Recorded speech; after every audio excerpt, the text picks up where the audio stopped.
Hello, I'm Sherry Lewis, and I want to welcome you to another session with Heart to Heart Women's Bible Study as we are between weeks 5 and 6 of our study of Sermon on the Mount.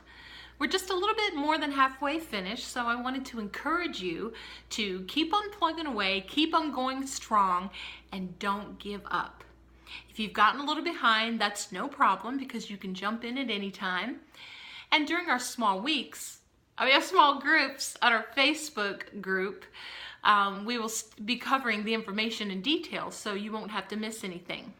And if you don't have the book, as long as you study Matthew chapters 5 through 7, you will be able to keep up.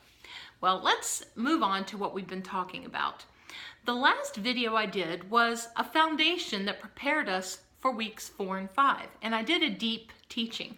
And some of you may remember that I got a different dish this time, but I showed you that we cleaned only the outside of the dish, but we didn't clean the inside. And that was the kind of righteousness that the Pharisees and the teachers of religious law exhibited.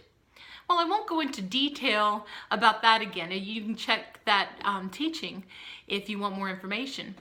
But that was the whole premise of all of the things that Jesus was bringing about that show that our righteousness must come from our heart. It must come from the inside. It must come from a righteousness that comes through faith in Christ, not in confidence of the flesh or following the works of the law. It was more about cleaning the inside first and having our hearts right with Christ. Then, of course, faith without works is dead, so the works will follow if the faith is genuine. Then you will see the outside works. Well, Jesus gave some examples of some of the commands and the laws that they had learned and they had heard from the religious leaders, and we're going to go into those a little more specifically now, since we've laid a great foundation. Last week, in week 4, Jesus talked about the two biggies, murder and adultery. I'm sure many of the people at the time thought, well, I haven't killed anyone and I haven't committed adultery, so I'm doing well. But then Jesus got down to the root.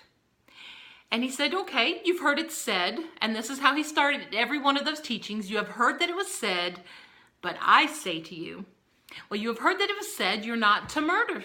But I say to you that even if you're angry, or if you have contempt for someone, is the kind of anger that he's talking about, an unrighteous anger that shows disrespect and hatred towards someone. If you're calling them names or insulting them, anything that is unloving, it all comes from the same root as murder. And we talked about that in our small groups, is that our attitude towards other people is very telling about what our relationship with Christ is like. And then this causes us to reflect and to notice that there may be some roots within us that are not Christ-like. And yeah, maybe we're not going to do the physical act of murder, but do we have some of those roots of contempt towards other people? And do we need to reconcile? And we learned that reconciliation was more important to Christ even than giving of the gifts. We were to leave our gifts at the altar and go be reconciled to the person that we had the issue with, and then come back and present our gifts. So we did talk about forgiveness and reconciliation, and I do have some teachings that go much deeper into that. And then we also talked about adultery. Now, there are many of us that said, okay, we've never committed adultery, so wow, we must be doing great. But Jesus said, if you even look, now he was talking specifically to men, but this applies to men and women. If you look at someone of the opposite sex with lustful intent or with lust in your heart, then you have committed adultery with that person. And so we talked about ways, instead of trying to get as close to the line as we possibly can without crossing over, we realized that Jesus was teaching, instead, make an about face and run as far away from sin as possible. Whatever places or situations or people that can bring temptation to you, if it's books or movies or TV or social media, whatever the case may be, if those things cause you to be tempted, then we need to get it out of our lives or get as far away from it as possible. Now, Jesus was saying, pluck out your eye or cut off your hand. He wasn't speaking literally. What he was saying was, you need to take this seriously. Well, we finished those two biggies, and this week we're talking about 4 areas that may not seem as significant, but they are often more controversial and more difficult to understand. And this week in our small groups, we're talking about these areas. The first is marriage and divorce. Okay, that is a biggie. But they had been taught, and it is in Deuteronomy that said, if your wife is not pleasing to you, you may cast her out and give her a certificate of divorce. And they began to take advantage of that and look for any reason to divorce. And this was something that was the option was only given to the men and not the women. And if a woman was cast out, then it says she was forced into adultery. Now that was either because she had to go into prostitution to provide for herself, or if she was cast out without giving a certificate of divorce, then she was still legally married to the man, but if she found another man who could provide for her, then it would force her into an adulterous situation. But the main point Jesus was making, though, is that was not the way it was supposed to be in the beginning. In the beginning, God's intent was for one man and one woman to make a solemn, holy covenant together that was to last their entire lives. But you've got to understand that Jesus also gave an exception, because God's ideal does not always happen, especially when you've got people involved. And if there is sexual unfaithfulness or infidelity, then Jesus said that is an exception that could be grounds for divorce. Now, that does not mean that divorce is mandatory in such a situation, because reconciliation is very possible. You can forgive and get past these situations, it's true. But the point he was making is that this is not something that is to be taken lightly. In our culture, in our day and age, sometimes the marriage covenant can be like slipped into and slipped out of like a breath of air, and just done so quickly and casually without a lot of thought. But he's saying this is a weighty issue. This is something that needs to be taken very seriously. But here's what I want you to understand. Even if you have grounds for divorce, you need to understand that every single person involved goes through a very devastating situation. So what should our attitude to be towards those who have been divorced? We need to go with the attitude of grace and the heart of Christ. We don't know what that person has been through.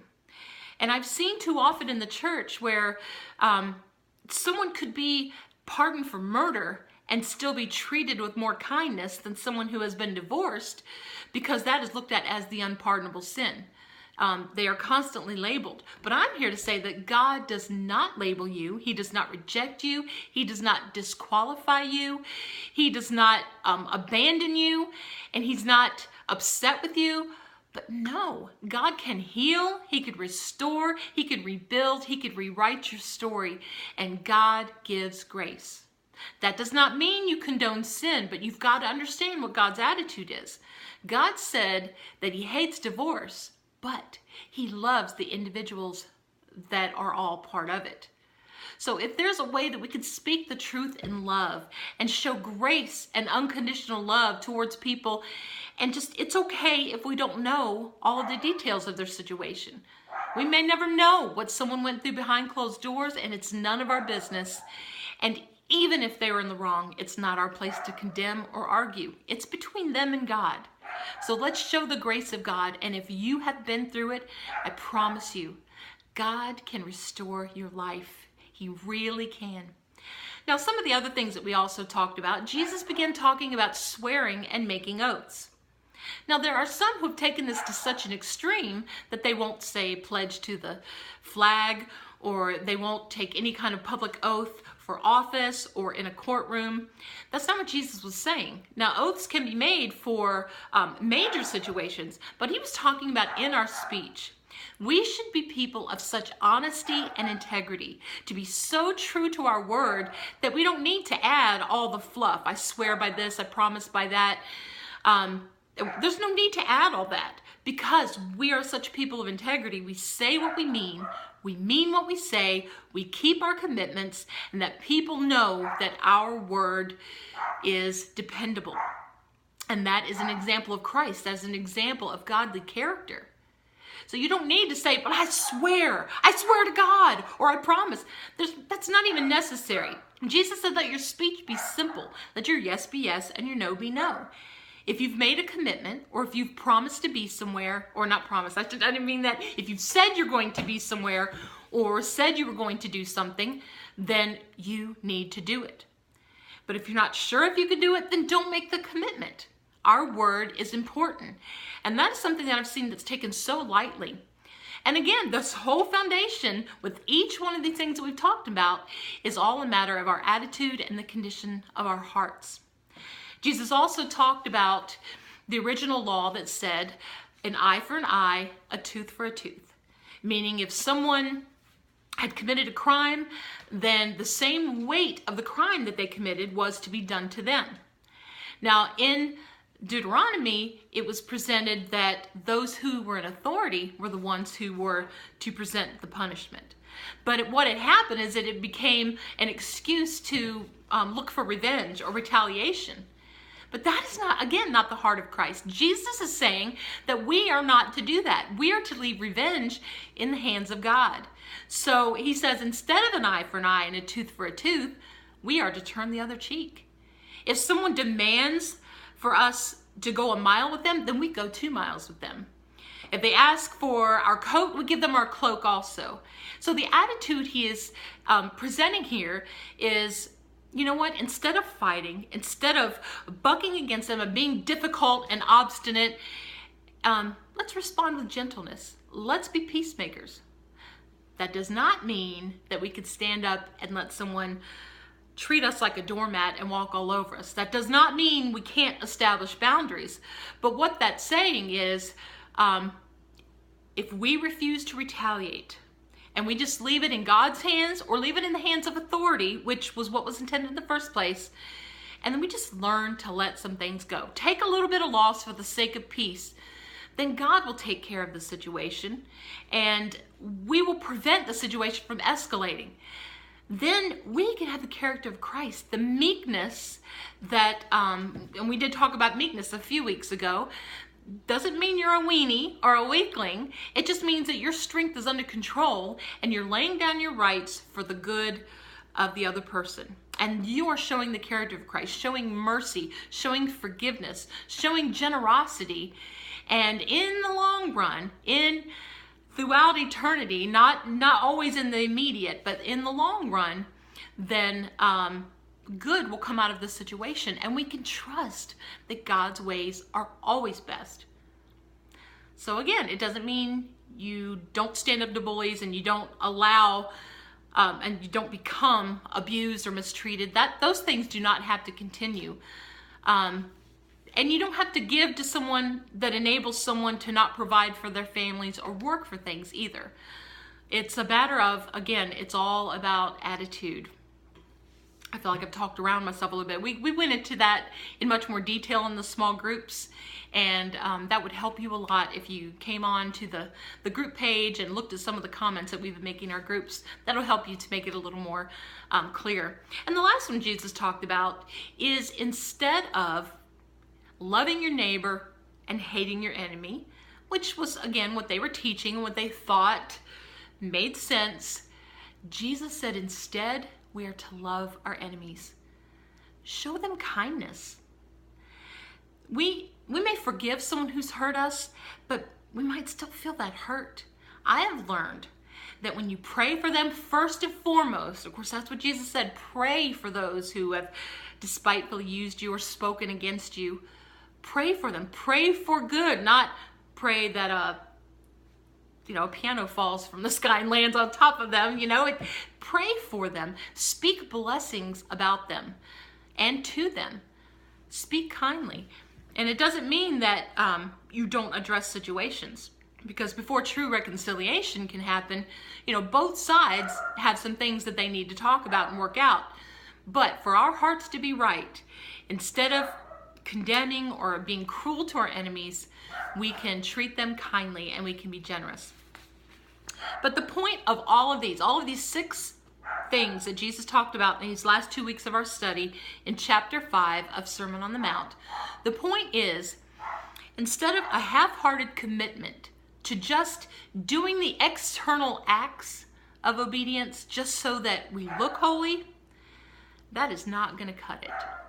What we need is wholehearted devotion, an attitude that we will honor God with all of our hearts and obey from the inside out. And that is the point in all of these, whether we're talking about murder or adultery or divorce and remarriage, or whether we're talking about making oaths, or whether we're talking about retaliating or turning the other cheek, or whether we're talking about loving our enemies.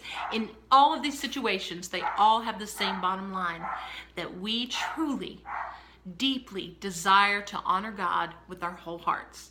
And that's the point that Jesus was making, and that is the only way that our righteousness will exceed that of the scribes and the Pharisees.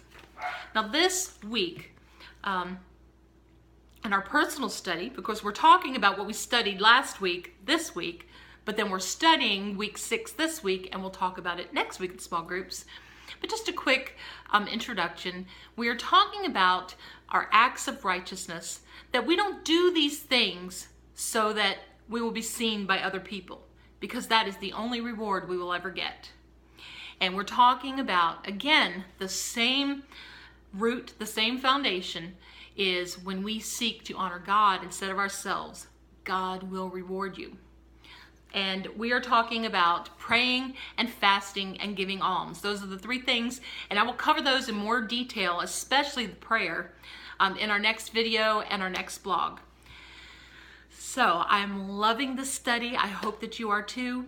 If you've fallen behind, please let me know how I can help you to keep up. Just pick up where you are and be encouraged. Don't give up. Let's finish strong, and let's see what Jesus has to teach us in the remainder of the Sermon on the Mount. I wish you well. I pray that you have a blessed day, and I hope to see you in small groups.